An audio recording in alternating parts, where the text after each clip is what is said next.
Hello everyone. Today I'll discuss about OSI layer. Computer network में OSI layer क्या है, ठीक है, तो इसे हम डिस्कस करेंगे आज। एक्चुअली जो कंप्यूटर का शुरू में डेवलपमेंट हुआ, ARPANET से शुरुआत हुई उसकी बेसिक, बाद में फिर TCP/IP डेवलप हो गया 80s में आते आते। जब ये सब डेवलपमेंट हुआ तो इसमें TCP/IP के लिए जो मैन्युफैक्चरर्स और वेंडर्स जो लगे हुए थे, जो प्लेयर्स थे, वो प्राइवेट प्लेयर्स थे मैक्सिमम, मीन्स जो भी इन्वॉल्व थे वो प्राइवेट थे। तो वो लोग पूरा कंप्लीट जब सेटअप दे दिए और इंटरनेट की दुनिया स्टार्ट हो गई, ये सब सेटअप में आ गया, तो फिर सरकारी वाले को लगा करे ये सब कैसे बन गया। ये उसी तरह से है जैसे डेवलपमेंट अथॉरिटी कहीं बिल्डिंग्स बनना होता है, जो ग्रीन जोन में इस तरह बन जाता है, बाद में डेवलपमेंट अथॉरिटी वाले कहते हैं भाई यहाँ कैसे बन गया ये, फिर बाद में ये देखते हैं कि ये नक्शा नहीं पास था, ये था वगैरह वगैरह। उसी तरह का वहाँ पे पॉलिटिक्स आई कि जो ISO था, इंटरनेशनल स्टैंडर्ड ऑर्गेनाइजेशन, उसने कहा कि ये कम्युनिकेशन हो रहा है लेकिन अभी हमसे फुल कंप्लीट सभी के परमिशंस नहीं है, तो उन लोगों ने कहा कि इस तरह से बनाइए। उन लोगों ने एक कॉन्सेप्ट दिया कि हाँ ऐसे ऐसे लेयरिंग करना है और क्या क्या करना है, क्या ज़रूरत पड़ती है इसकी, वो भी मैं अभी डिस्कस करूँगा, बताऊँगा आपको।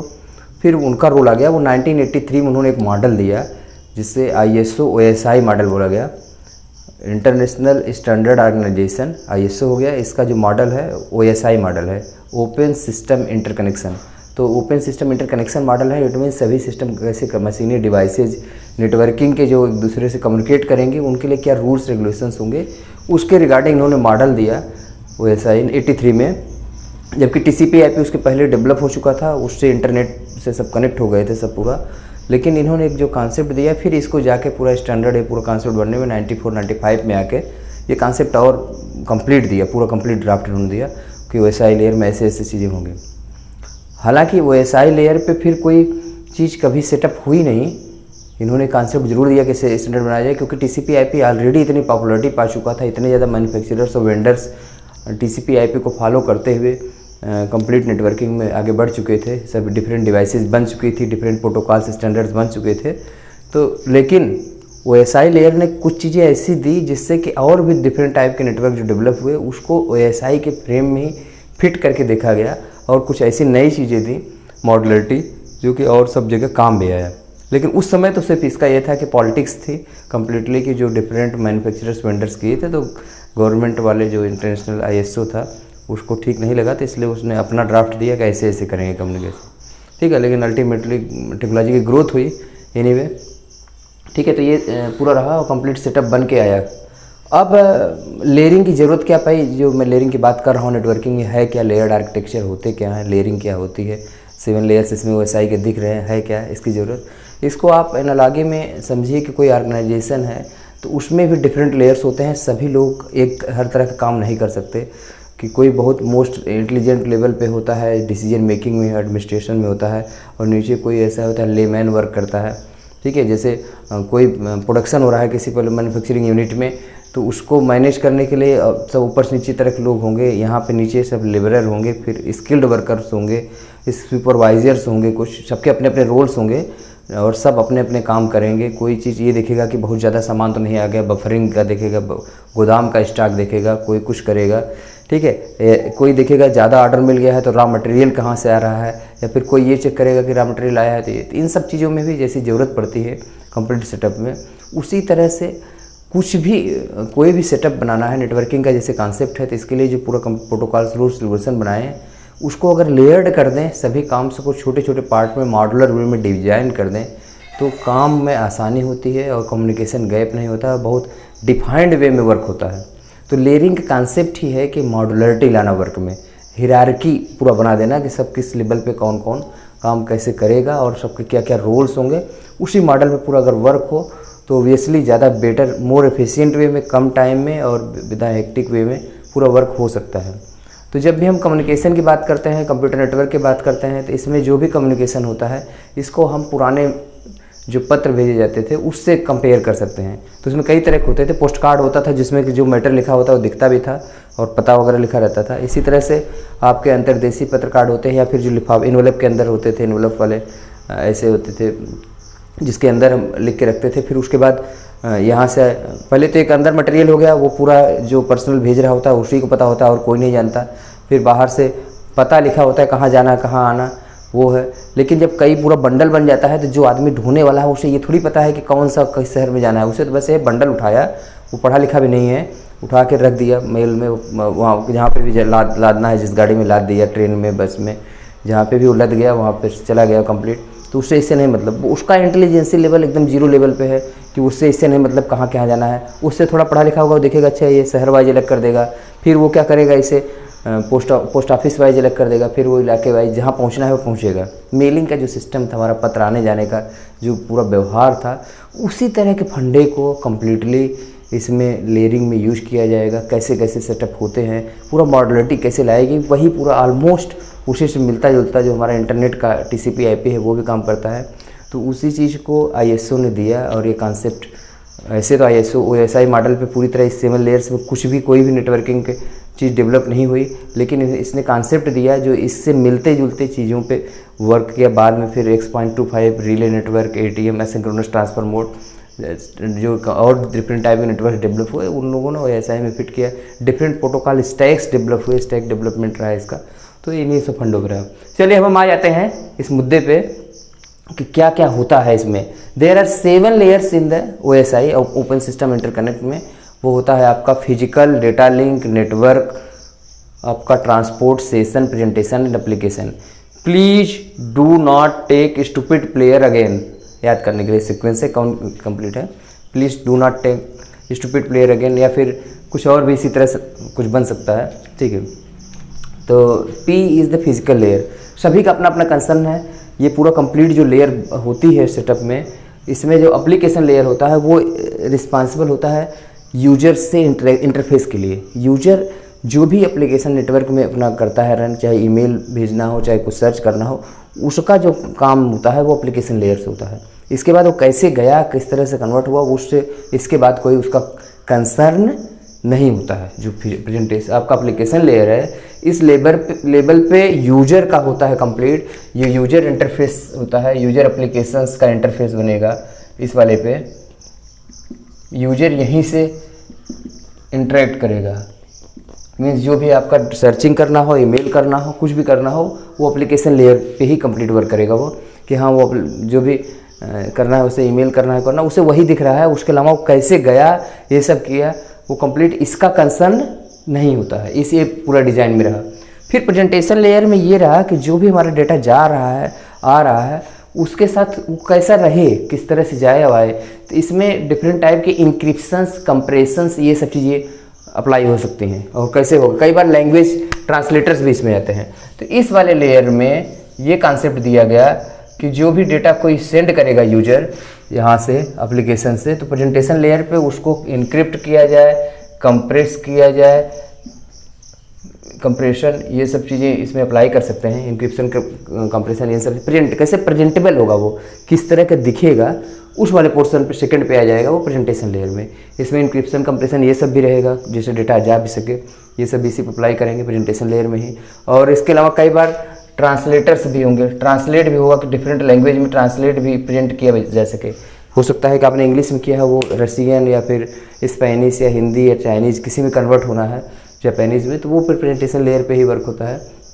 ये इसके लिए रिस्पांसिबल है, प्रेजेंटेशंस के लिए कैसा डेटा पहुंचेगा, कैसे रिप्रेजेंटेबल होगा, वहाँ पर कैसे दिखेगा वो, और इनक्रिप्टेड होगा तो या डिक्रिप्टेड हो सकता है कि नॉर्मल डेटा हो, या फिर ऐसा सिक्योर डेटा हो तो इनक्रिप्टेड वे में जाए, या फिर कंप्रेस होकर जाए, ज़्यादा बड़ी फाइल है। तो ये इसके लिए रिस्पांसिबल होता है आपका प्रेजेंटेशन लेयर। फिर सेशन लेयर होता है, यूजर आईडी पासवर्ड से इसमें काम होता है। इसमें डायलॉग मैनेजमेंट, मीन्स जो भी कम्युनिकेशन होता है, कंप्लीट सेशंस जो सेटअप होते हैं, जैसे हम करते हैं ना, टाइम आउट हो जाता है, कोई भी हम लॉगिन बनाए रहते हैं किसी इंटरफेस पे, लॉगिन करते हैं, लॉगिन करने के बाद क्या होता है, कुछ देर बाद टाइम आउट हो जाता है, तब तक सिंक्रोनाइज्ड रहेगा, मतलब कनेक्ट हो गए हम, यहाँ से जो वैल्यू जा रहे हैं आ रहे हैं। दूसरे डिफरेंट टाइप के एप्लीकेशंस ऐसे होते हैं जो यूजर आईडी पासवर्ड बेस्ड होते हैं। तो ये सेशंस जो जनरेट होते हैं, सिंक्रोनाइजेशन पूरा कंप्लीट इसी का काम होता है। सिंक्रोनाइजेशन होता है, डायलॉग मैनेजमेंट होता है, और सेशन का मैनेजमेंट होता है कंप्लीट।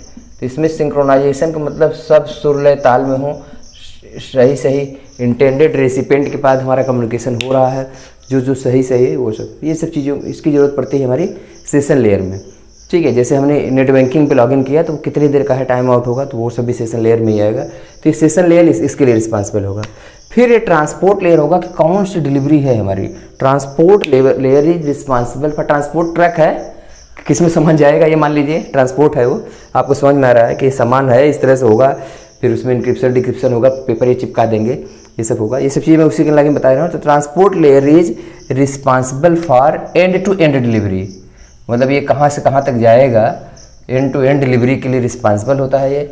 और इसमें एंड टू एंड डिलीवरी का मतलब हमारा कौन सा एप्लीकेशन है, उसमें पोर्ट नंबर भी हमारे लिए इंपॉर्टेंट है। मीन्स हम किसी सिस्टम से कई एप्लीकेशन पर वर्क कर सकते हैं, तो सबके पोर्ट नंबर अलग होंगे। HTTP रिक्वेस्ट है तो उसका पोर्ट नंबर अलग होगा, FTP है तो उसका अलग होगा, ईमेल है तो उसका अलग होगा।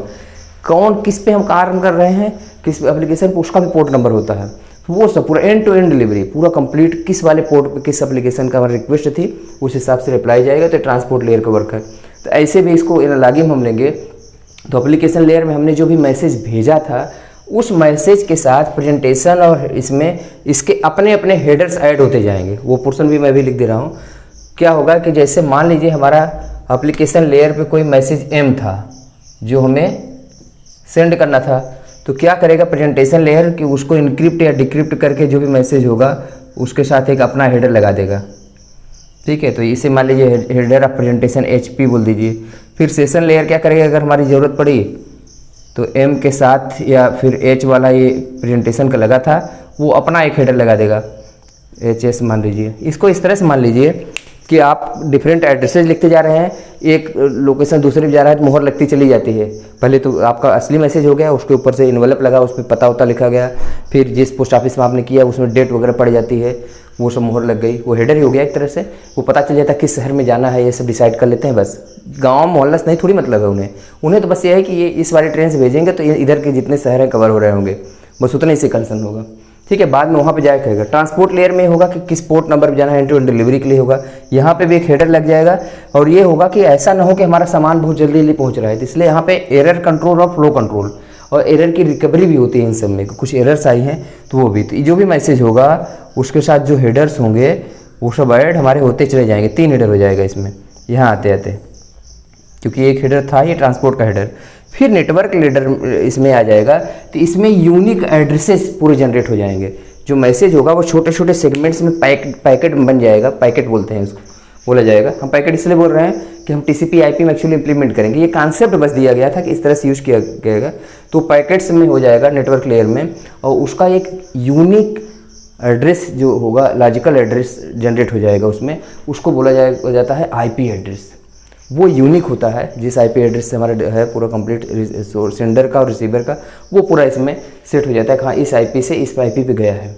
ठीक है, इस IP जो IP होगी वहाँ पर उस पर्टिकुलर मशीन से जिस पे हमें पहुँचना है या फिर जहाँ से हमने भेजा है वो सब चीज़ें भी इसमें आ जाती हैं। तो इस पर एड्रेसिंग आ जाती है, या फिर इस एड्रेसिंग को बोला जाता है लॉजिकल एड्रेसिंग।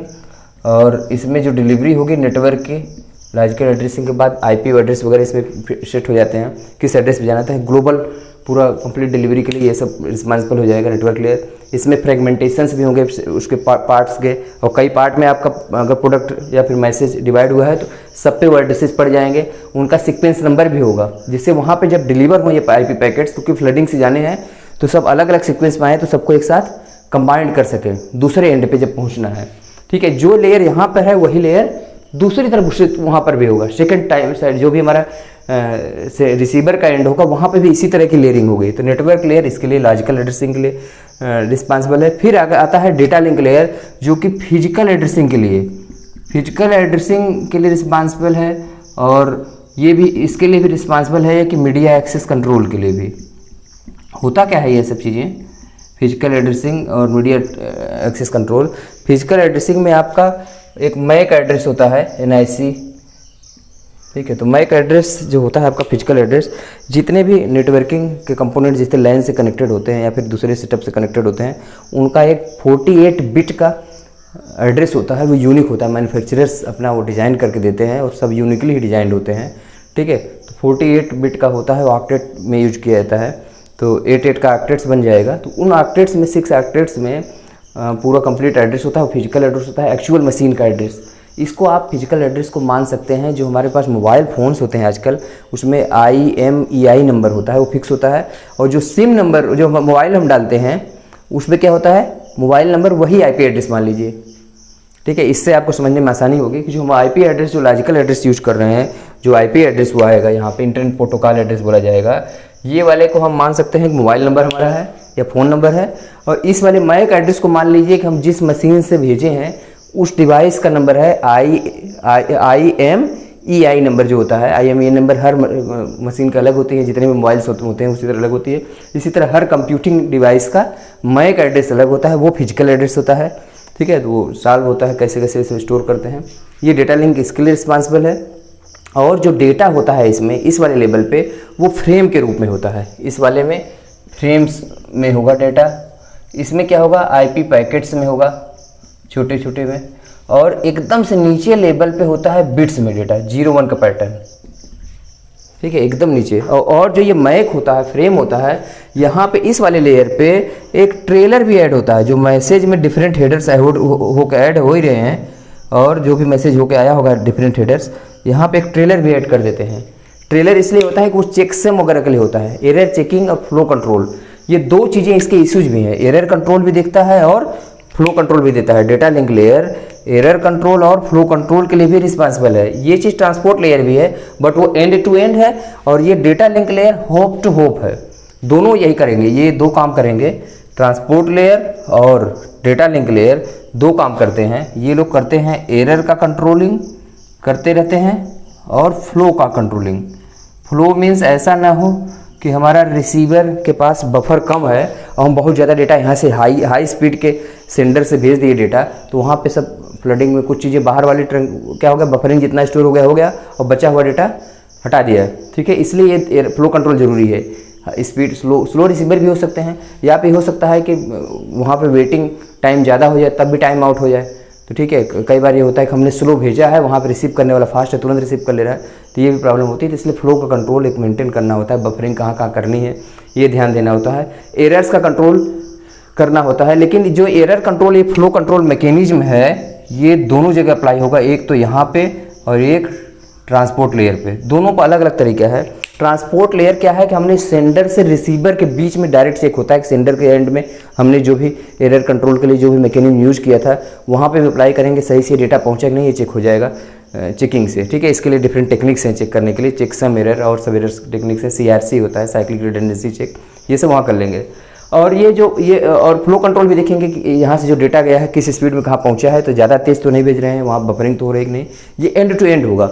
और ये क्या करेगा, होप बाय होप करेगा, लिंक बाय लिंक, मतलब यहाँ से हम डायरेक्ट सेंडर तक पहुँचना है। सेंडर हो सकता है कि बहुत दूर हो, रिसीवर वो रिसीवर मान लीजिए कि दूसरे कॉन्टिनेंट में है और बीच में डिफरेंट हॉप्स पड़े हों, ठीक है। तो वहाँ पे वो रिसीव होगा, वहाँ पे फिर एरर चेक कर लेगा, कुछ गड़बड़ है तो सही करते हुए फिर आगे जाएगा। एरर रिकवरी भी हो जाती है कुछ चीज़ों की, पूरा ज़्यादा गड़बड़ होगा तो उसे डिस्कार्ड कर देगा।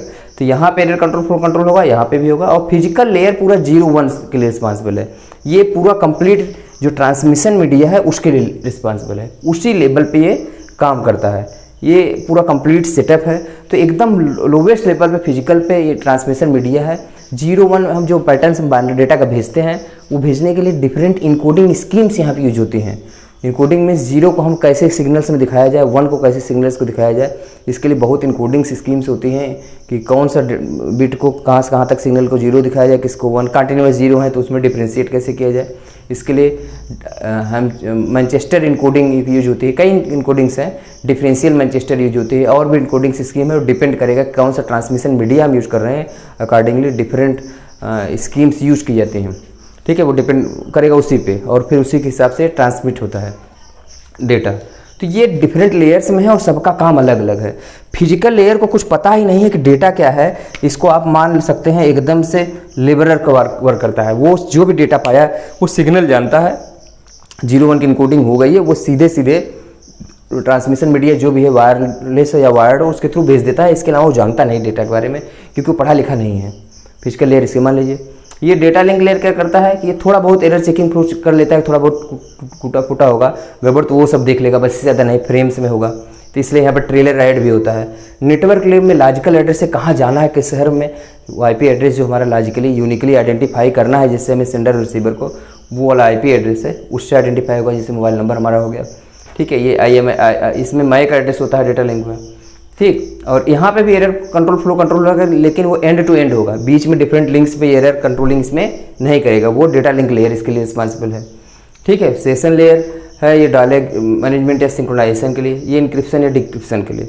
अब आप ये सोच रहे होंगे कि ये इस तरह का पूरा कंप्लीट ही हो गया, तो जो हमारा मैसेज यहाँ से बनता है शुरू में, यहाँ ट्रेलर साइड होते चले जाते हैं, फ्रेम्स में हो जाता है, इनकोडिंग हो जाती है, फिर यही मैसेज जाता है कंप्लीट, तो डिफरेंट लिंक्स के थ्रू ये जाएगा। ठीक है, डिफरेंट नेटवर्क थ्रू जाएगा, फिर से कंप्लीट यहाँ पहुँचेगा। तो जो बीच में लिंक्स होंगे उनका इंटेलिजेंसी लेवल अलग अलग होगा। कई तरह के लिंक्स होंगे जो, क्योंकि यहाँ से हमने भेजा एक पर्टिकुलर मशीन से दूसरी मशीन पे जहाँ पहुँच रहा है वो दुनिया के दूसरे कोने में कहीं भी हो सकती है। तो बीच में जितने लिंक्स होंगे वो जो हमारे इंटरकनेक्टिंग डिवाइसेज होंगी उनकी इंटेलिजेंसी लेवल भी अलग अलग होगी। उसको इस तरह से मान लीजिए कि कोई कूली चढ़ा रहा है तो उसे ये थोड़ी देखेगा कौन सामान कहाँ, उसे है कि इस बोगी में ये सामान फेंक दो, फेंक दिया उसने, वो और सब देखेगा नहीं क्या पता लिखा है नहीं, तो वो फिजिकल लेयर काम हो गया। फिर ये देखे उसमें कोई उससे ज़्यादा इंटेलिजेंस हो, पढ़ा लिखा, तो वो बताए हाँ भाई इसे बाइफरकेट करके अलग अलग कर दो, ये वाला इसमें डाल दो, फिर ये वाला इसमें पैकेट में डाल दो। बाइफरकेशन करने का मतलब शहर वाइज अलग कर देना, तो वो थोड़ा इंटेलिजेंट है, इससे ज़्यादा नहीं देखेगा। और कोई देखेगा इससे भी ज़्यादा इंटेलिजेंट लेवल, मीन्स राउटर पहुँचेगा तो लेवल 3 तक आईपी एड्रेस भी पड़ेगा कि हाँ ये वाला पर्टिकुलर इस गली में जाना है, यहाँ जाना है। तो इस तरह से ऑप्टिमाइज करके हम भेजें तो पहुँचेगा। ठीक है, तो इस तरह का फ्लो चीज़ें होंगी, ये एंड टू एंड डिलीवरी को देखेगा। तो इस तरह से डिफरेंट जो इंटरकनेक्टिंग डिवाइसेज हैं उनका भी इंटेलिजेंसी लेवल अलग अलग है, उनके भी लेयर्स हैं। वो पूरे लेयर्स तक तो काम करेंगे नहीं, क्योंकि ये सब शुरू वाला तो पूरा एप्लीकेशन वाला ही पोर्शन हो गया, इसमें सब लोग नहीं काम करेंगे। Transport end to end delivery के लिए हो गया, ठीक है, इसमें भी नहीं। लेकिन नेटवर्क लेयर तक का होता है राउटर काम करता है, और डेटा लिंक लेयर तक कुछ होते हैं। कौन कौन से इंटरकनेक्टिंग डिवाइसेज है, कौन कितने लेयर तक है, वो हमें वो चीज़ें अभी हम इंटरकनेक्टिंग डिवाइसेज जब कवर करेंगे आपको आगे फिर लेक्चर्स में, तब फिर बताएंगे कैसे कौन कितना बुद्धिमान है, कौन कितने लेवल तक देख सकता है डेटा। जो पैकेट जा रहा है बस किसी और लोगों को सब जितना कंसर्न है उसका वही देखेगा, उससे ज़्यादा थोड़ा नहीं।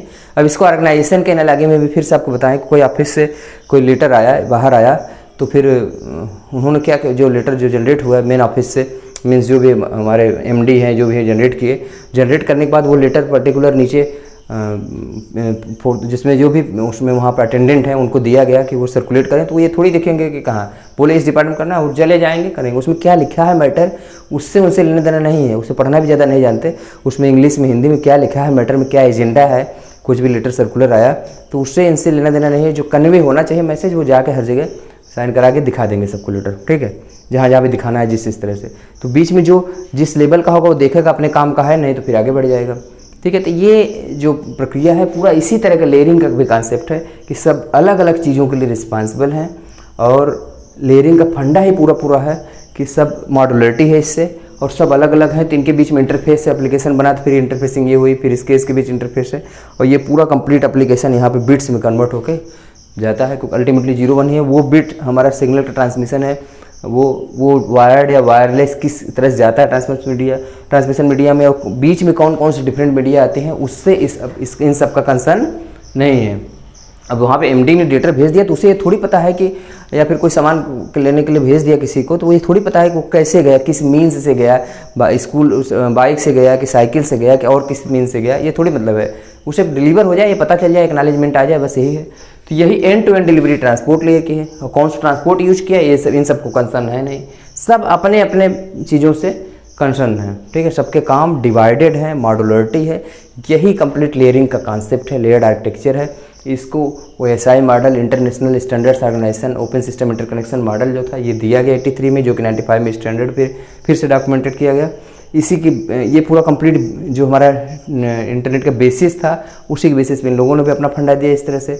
तो फिर अगले क्लास में हम देखेंगे जो असली इंटरनेट हमारा TCP/IP है जो इम्प्लीमेंटेड है, जिसके कंट्री में ये आया था, उसमें क्या होता है, उसमें कैसे कैसे काम होते हैं और कौन कौन से प्रोटोकॉल्स होते हैं यूज। ये तो सिर्फ कॉन्सेप्ट दिया गया कि इस तरह से किया जाएगा, और उसमें एक्चुअली होता है। उसमें डिफरेंट लेयर्स होंगे, थोड़ी बहुत कुछ नाम अलग होंगे, कुछ कम ज़्यादा लेयर होंगे, लेकिन उसमें कैसे काम होता है वो बताएंगे। फिर बताएंगे हम आपको कि कैसे यहाँ से यहाँ डिलीवरी जो sender to receiver to message या और चीज़ों की होती है, कंप्लीट कम्युनिकेशन नेटवर्किंग में होता है, टेक प्लेस करता है। तो सब लोग डिफरेंट जो इंटर कनेक्टिंग डिवाइसेज है वो कैसे काम करती हैं और सबकी इंटेलिजेंसी लेवल क्या है। मीन्स जो भी आप नाम सुनते रहे होंगे, हब हो गया, रिपीटर हो गया, स्विच हो गया, ब्रिज हो गया, राउटर हो गया, गेटवे हो गया, ब्राउटर हो गया, ये सब है क्या क्या और क्या क्या किस किस तरह से काम करते हैं और किस तरह से पूरा नेटवर्किंग ये कंप्लीट होती है।